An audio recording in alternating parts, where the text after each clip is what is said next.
ఒక్కసారి కొమ్మూరి గోల్డ్ కి కాల్ చేయండి. తాకట్లో ఉన్న మీ బంగారాన్ని విడిపించి మార్కెట్ ప్రైస్ కి వాళ్ళు కొనుక్కుని మిగతా డబ్బులు మీకు ఇచ్చేస్తారు.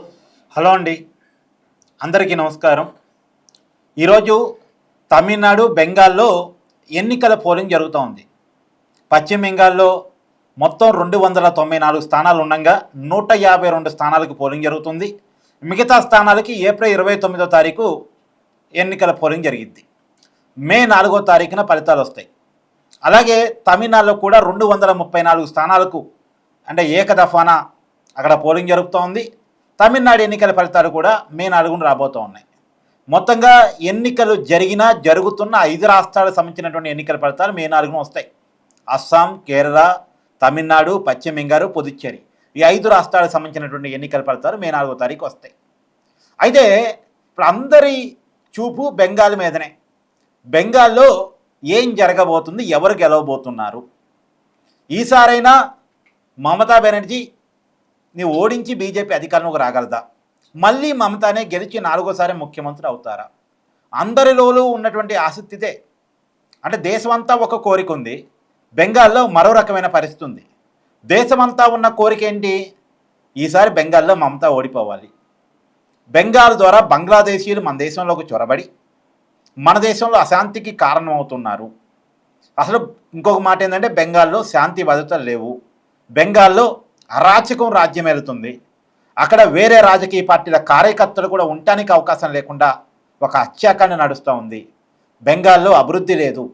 ఒక వినాశనకరమైనటువంటి పరిపాలన బెంగాల్లో గత కొన్నాళ్ళుగా నడుస్తుంది. కాబట్టి బెంగాల్ని కాపాడుకోవాలి అంటే ఖచ్చితంగా అక్కడ మమతా బెనర్జీ నుంచి అధికారం బీజేపీ చేతుల్లోకి మారాలి అనేటువంటిది చాలామందికి ఉన్న కోరిక.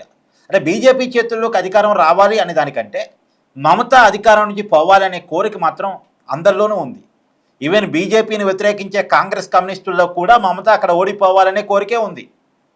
అది నిజానికి బెంగాల్లో ఒక ఆశ్చర్యకరమైన పరిస్థితి. కాకపోతే బెంగాల్ లోకల్ పరిస్థితులు ఎలా ఉన్నాయి, బెంగాల్ లోపల పరిస్థితులు ఎలా ఉన్నాయంటే అక్కడ మైనార్టీ ఓట్ బ్యాంక్ చాలా పెద్ద ఎత్తున ఉంటుంది. వాళ్ళు మమతాతో ఉన్నారు. పైగా మమతా బెంగాలీ సెంటిమెంట్ని బాగా రాజేయగలుగుతున్నారు. లోకల్ సెంటిమెంట్స్ ఇవన్నీ కూడా. సో లోకల్ సెంటిమెంట్ ఎక్కడైతే బలంగా ఉంటుందో, అది ఎక్కడైతే డ్యామేజ్ చేయగలుగుతుందో అక్కడ ప్రాంతీయ పార్టీలకు కొద్దిగా అడ్వాంటేజ్.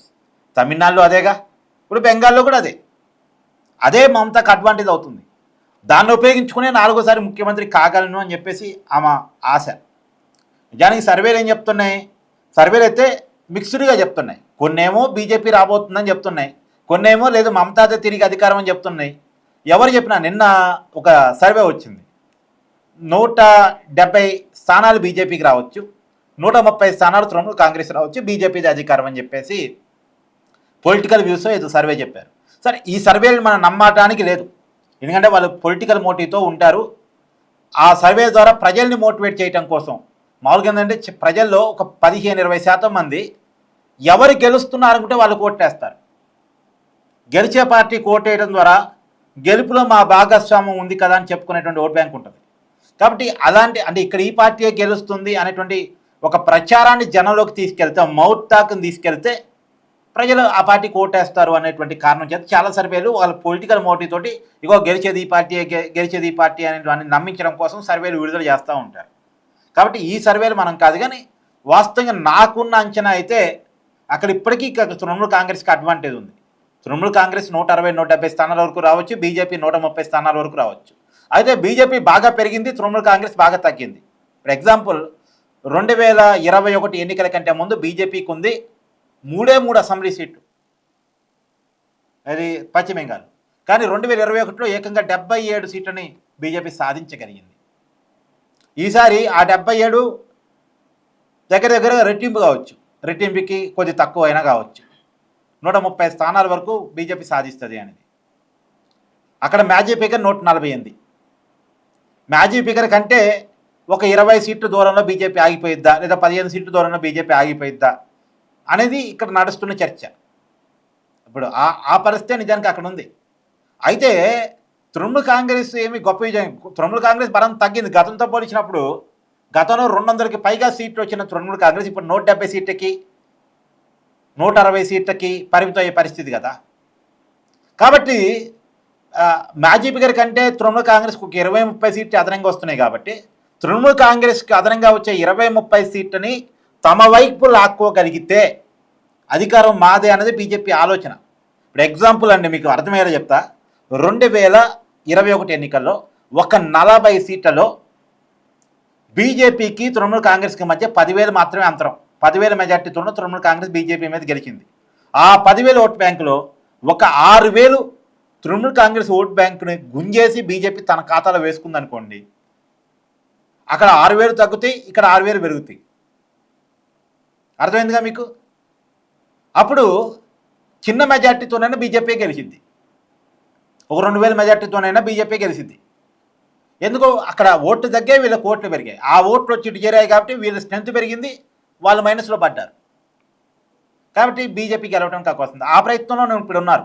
వాస్తవానికి ప్రతి నియోజకవర్గంలో ఒక 250-300 పోలింగ్ బూతులు ఉంటే ప్రతి పోలింగ్ బూత్లో ఒక కార్యకర్తను ఇన్ఛార్జిగా పెట్టి ప్రతి చోట కూడా కనీసం 30 ఓట్లు ఒక్కొక్క కార్యకర్త కొత్త ఓటును ఆకర్షించారు. తృణమూల్ కాంగ్రెస్ నుంచి ఆ ఓటును బీజేపీ తీసుకురావాలని టార్గెట్ పెట్టుకుని బీజేపీ పనిచేసింది. సంఘ్ పరివార్ కార్యకర్తలు కావచ్చు, ఆర్ఎస్ఎస్ కార్యకర్తలు కావచ్చు, చాలా బాగా అద్భుతంగా పనిచేశారు బీజేపీని గెలిపించడం కోసం. తృణమూల్ కాంగ్రెస్ ఓట్లని ఉన్న బీజేపీ ఓట్ని కాపాడుకోవటం, తృణమూల్ కాంగ్రెస్ ఓట్ని లాగేసుకోవటం. సో ఈ ప్రయత్నం మరి ఎంతవరకు వర్కౌట్ అయింది, పోల్ మేనేజ్మెంట్ ఎంతవరకు వర్కౌట్ అయింది అనేది రిజల్ట్ చూద్దాం. కానీ అలా నిజంగా సాధ్యమైతే 10 నియోజకవర్గంలో 9,000 ఓట్లైనా బీజేపీ కొత్త ఓట్లని యాడ్ చేసుకున్నట్టు. కొత్త ఓట్లను 9,000 యాడ్ చేసుకుంది అంటే తృణమూల్ కాంగ్రెస్ మీద ఆ 40 స్థానాలు గెలిచేసినట్టే.